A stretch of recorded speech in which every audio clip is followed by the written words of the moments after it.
ये Firoz sir. Sir मेरे को टैक्स से भी प्रॉब्लम नहीं है। प्रॉब्लम ये है कि इनएफिशिएंसी और बढ़ रही है मार्केट में। क्या इनएफिशिएंसी बोल रहा हूं मैं, क्योंकि आपकी जो एसटीटी लगती है 0.02 पे ही आप देखेंगे निफ्टी के स्टॉक की फ्यूचर्स की जो प्रीमियम होती है ना, एक 2% पे चल रहा होता है, एक 13% पे चल रहा होता है। तो आर्बिट्राज फंड वाला 13 वाली शॉर्ट करके 2 वाली खरीदता क्यों नहीं है? क्योंकि अगर वो जो एक्सपायरी पे ये जो अंतर है वो एसटीटी में ही चला जाता है। बोलता है मैं रिलायंस का अगर प्रीमियम पे चल रहा है, ideally arbitrage fund should sell futures of Reliance and buy Reliance in the cash market. Absolutely. वो नहीं करता है, वो बीएचईएल में बैठा रहता है 2% की प्रीमियम पे, क्योंकि जाऊंगा तो मेरे तो 10% की तो ये रह जाएगी, इनएफिशिएंसी और बढ़ जाएगी।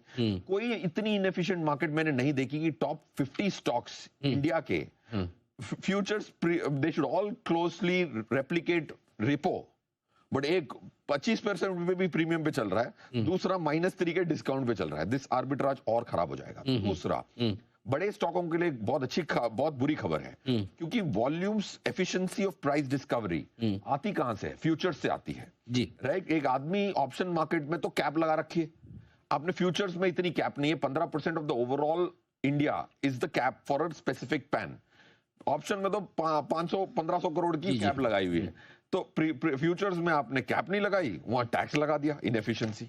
ऑप्शंस में आपने नोशनल पे डेल्टा पे कैप लगाया। तो ये दो चीजें बहुत, मैं विस्तार से आऊंगा, आपसे समझूंगा, क्योंकि ये टॉक ऑफ द टाउन है, सब लोग इसी पर चर्चा कर रहे हैं। लेकिन एक बार दूसरे दो लोग होते हैं। हम हमेशा फ्यूचर्स में जो हाई फ्रीक्वेंसी ट्रेडर तो एक होता है, बट दो और कैटेगरी जो होते हैं ना, बहुत इंपॉर्टेंट कैटेगरी होती है। एक होता है हेजर, दूसरा होता है आर्बिट्राजर, एक होता है स्पेक्युलेटर। मानता हूं कि भाई रिटेल के अगेंस्ट स्पेक्युलेटर खड़ा है तो विलियम साहब खड़े, उनको पैसे दे रहे हैं, उधर बड़ा दुख होता है, विलियम साहब पैसे ले गए। दूसरा भाई आर्बिट्राज फंड वाला हर महीने रोल कर रहा है, फ्यूचर्स आपकी 3 महीने की है, तीसरे महीने में लिक्विडिटी नहीं है, तो फरवरी 24 का वो लॉन्ग करेगा, फिर वापस मार्च में लॉन्ग करेगा, फिर अप्रैल में लॉन्ग करेगा। वरना करिए लिक्विडिटी लाई है 1 साल की, आर्बिट्राजर सीधे फ्यूचर्स बेच देगा। बराबर है। अब